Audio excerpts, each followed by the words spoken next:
Imaginez ce scénario. Lewis Hamilton, le septuple champion du monde, conduisant pour la première fois une Ferrari sur le territoire italien, faisant face à une pénalité de 5 places sur la grille qui a pratiquement éliminé ses chances d'un bon départ. De l'autre côté, nous avons Charles Leclerc, le talent monégasque, luttant pour la 4e place sur la grille et ayant besoin de tout le soutien disponible pour affronter McLaren et Red Bull. La question qui a résonné partout était: pour quelle raison Ferrari n'a-t-elle pas utilisé Hamilton pour créer une aspiration aérodynamique en faveur de Leclerc? L'explication qui a émergé des coureurs eux-mêmes va vous surprendre et démontrer beaucoup de choses sur la façon dont ce partenariat explosif fonctionne de l'intérieur. Commençons par le scénario qui a transformé toute la situation. Hamilton a débarqué à Monza avec une sanction de 5 places en raison d'une violation de drapeau jaune survenue lors des tours de reconnaissance avant la course néerlandaise la semaine précédente. Cela signifiait que, quelle que soit sa position finale samedi, il serait rétrogradé de 5 places au départ. Avec cette pénalité déjà établie, le meilleur résultat possible pour Hamilton serait la 6e place sur la grille, même en conquérant la pole position. N'était-ce pas précisément la situation idéale pour mettre en œuvre une stratégie d'aspiration aérodynamique? Sur le territoire italien, l'effet de l'aspiration produit une différence substantielle. Nous parlons d'avantages pouvant représenter des dixièmes fondamentaux, notamment sur un circuit où la vitesse de pointe est cruciale et les différences entre les monoplaces sont minimes.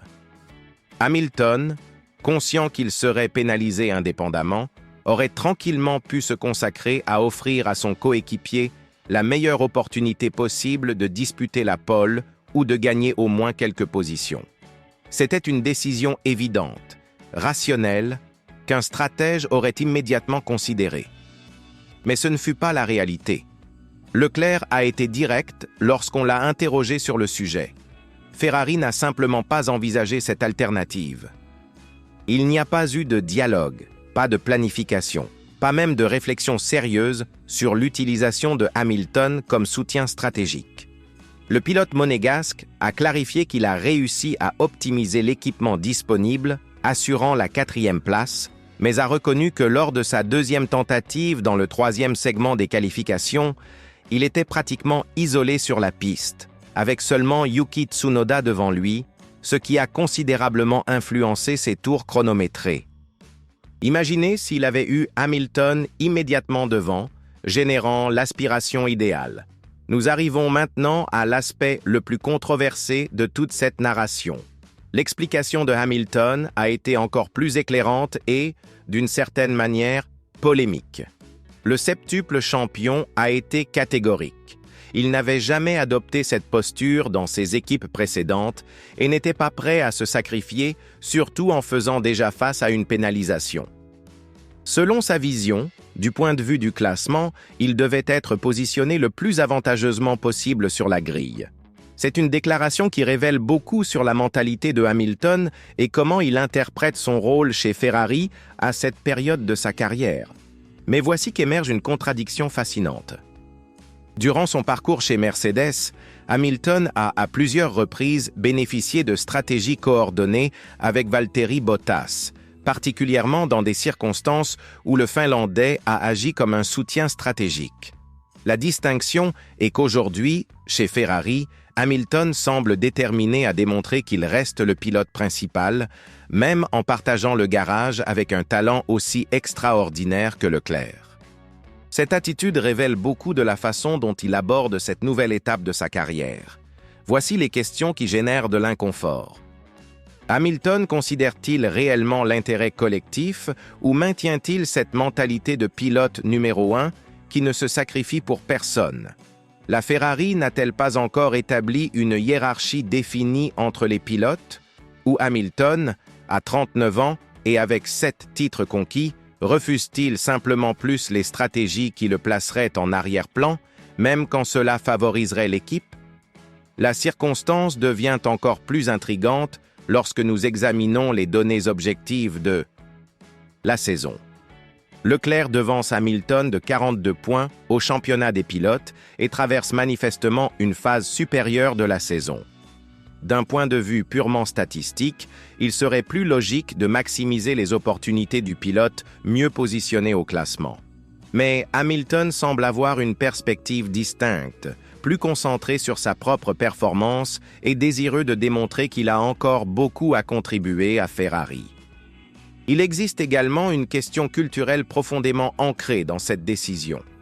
L'autodrome italien est le sanctuaire de Ferrari, c'est là où la passion italienne atteint son point culminant, c'est l'endroit où chaque centième compte non seulement pour le résultat, mais pour l'âme des supporters. Hamilton vivait son premier week-end en tant que pilote Ferrari sur un terrain sacré, avec des milliers de tifosi célébrant son nom et attendant de témoigner de moments magiques. Peut-être ne voulait-il simplement pas débuter à domicile en se sacrifiant, préférant démontrer sa vitesse et sa compétitivité, même en connaissant la pénalisation qui l'attendait. La réaction de l'équipe attire également l'attention et soulève des questions sur le leadership technique de Ferrari. Frédéric Vasseur, le directeur d'équipe, possède de l'expérience dans l'administration de grands talents, mais cette situation spécifique démontre qu'il ajuste peut-être encore comment extraire le maximum de ce duo explosif. Ferrari a historiquement toujours eu des difficultés à gérer deux pilotes d'élite dans la même équipe, et cette première situation controversée peut être un indicateur des obstacles qui surviendront à l'avenir. Ce qui surprend le plus est la façon dont les deux pilotes ont abordé le sujet avec une naturalité presque troublante. Il n'y a pas eu de drame, pas de critique directe, mais il est devenu évident que chacun a sa propre vision de la façon dont les choses devraient fonctionner.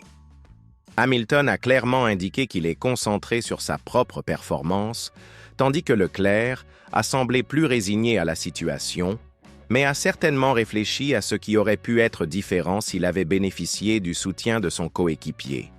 Cette situation révèle beaucoup sur la dynamique actuelle de Ferrari et sur la façon dont ce partenariat Hamilton-Leclerc va se développer tout au long de la saison. Nous observons deux pilotes exceptionnels, chacun avec sa personnalité marquante, essayant de trouver un équilibre dans une équipe qui a historiquement des difficultés à gérer de grands égos. La question est, lorsque les moments cruciaux du championnat arriveront, cette philosophie individualiste fonctionnera-t-elle ou coûtera-t-elle des points précieux? Ferrari a gaspillé une opportunité évidente sur le territoire italien, mais a peut-être découvert quelque chose d'encore plus précieux sur la façon dont ses pilotes pensent et réagissent sous pression. Hamilton a mis en évidence qu'il maintient toujours cette fin de protagonisme qui l'a conduit à 7 titres, tandis que Leclerc a démontré de la maturité et une concentration sur le travail collectif. La question est de découvrir comment transformer ces caractéristiques apparemment contraires en une force qui bénéficie à l'équipe dans son ensemble. Que pensez-vous? Hamilton a-t-il été individualiste ou simplement pragmatique? Ferrari aurait-elle dû être plus incisive dans sa stratégie? Et le plus important, ce duo parviendra-t-il à fonctionner lorsque la pression s'intensifiera réellement? Partagez votre opinion dans les commentaires, car ce récit est loin d'être terminé et promet de générer encore plus de controverses tout au long de la saison.